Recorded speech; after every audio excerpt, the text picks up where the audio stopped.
For 4 years in the United States of America, we had a president who stood up at press conferences and talked tough about Vladimir Putin, and then Putin invaded Ukraine and destroyed a significant chunk of the country. The path to peace and the path to prosperity is maybe engaging in diplomacy. We tried the pathway of Joe Biden of thumping our chest and pretending that the President of the United States' words mattered more than the President of the United States' actions. What makes America a good country is America engaging in diplomacy. That's what President Trump is doing. But during 2014, nobody stopped him. He just occupied and took. He killed people. You know what the contact 2015. 2014. 2014 and 2015. 2014. Yeah. So I was not here. Yeah, but that's exactly right. Yes, but during 2014 till 2022, yeah, the situation the same. The people have been dying on the contact line. Nobody stopped him. You know that we had conversations with him, a lot of conversation, my bilateral conversation, and we signed with him, me, like a new president. In 2019, I signed with him the deal. I signed with him, Macron and Merkel, we signed ceasefire. Ceasefire. All of them told me that he will never go. We signed with him with gas contract. Yes, but after that, he broken this ceasefire. He killed our people and he didn't exchange prisoners. We signed the exchange of prisoners, but he didn't do it. What kind of diplomacy, JD, you are speaking about? What do you mean? I'm talking about the kind of diplomacy that's going to end the destruction of your country. Yes, but if you Mr. President, with respect, I think it's disrespectful for you to come into the Oval Office and try to litigate this in front of the American media. Right now, you guys are going around and forcing conscripts to the front lines because you have manpower problems. You should be thanking the President for trying to bring an end to this conflict. Have you ever been to Ukraine that you say what problems we have? I have been to. Come once. I've actually watched and seen the stories, and I know what happens is you bring people, you bring them on a propaganda tour, Mr. President. Do you disagree that you've had problems bringing people into your military? And do you think that it's respectful to come to the Oval Office of the United States of America and attack the administration that is trying to prevent the destruction of your country? A lot of questions. Let's start from the beginning. Sure. First of all, during the war, everybody has problems, even you, but you have nice ocean and don't feel now, but you will feel it in the future. God bless. You don't know that. God bless. You don't God bless. You will not have a war. Don't tell us what we're going to feel. We're trying to solve a problem. Don't tell us what we're going to feel. I'm not telling you. Because you're in no position to dictate that. That's exactly Remember what this. You're in no position to dictate what we're going to feel. Of the war. You're not in a good position. You don't have the cards right now. With us, you start having cards. Right now, you don't. You're playing cards. You're playing cards. You're gambling with the lives of millions of people. You're gambling with World War III. You're gambling with World War III.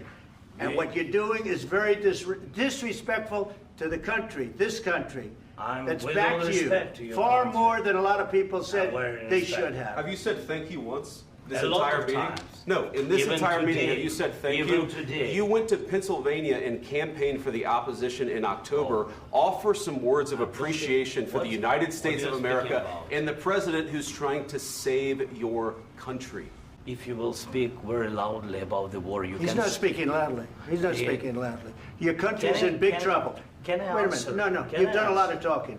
Your country is in big trouble. I know. You're not winning. You're not winning this. You have a damn good chance of coming out okay because of us. Mr. President, we are staying in our country, staying strong from the very beginning of the war. We've been alone, and we are thankful. I said thanks you haven't in been this alone. cabinet. You haven't been alone. In this cabinet. We gave you, through this stupid president, $350 billion. You voted we gave for you your military equipment, and you men are brave, but they had to use our military. What about if you didn't have our military equipment, if you didn't have our military equipment, this war would have been over in 2 weeks. In 3 days, I heard it from Putin. In 3 days, this is something maybe new. Less. In 2 weeks, of course, yes. It's going to be a very hard thing to do business like this. Again, I tell you. just say thank you. I said a lot of times to American people. Except that there are disagreements, and let's go litigate those disagreements rather than trying to fight it out in the American media when you're wrong. We know that you're wrong. But you see, I think it's good for the American people to see what's going on. I understand, sir. I think it's very important. That's why I kept this going so long. You have to be thankful. You don't have the cards. You're buried there. Your people are dying. You're running low on soldiers. Listen, you're running low on soldiers.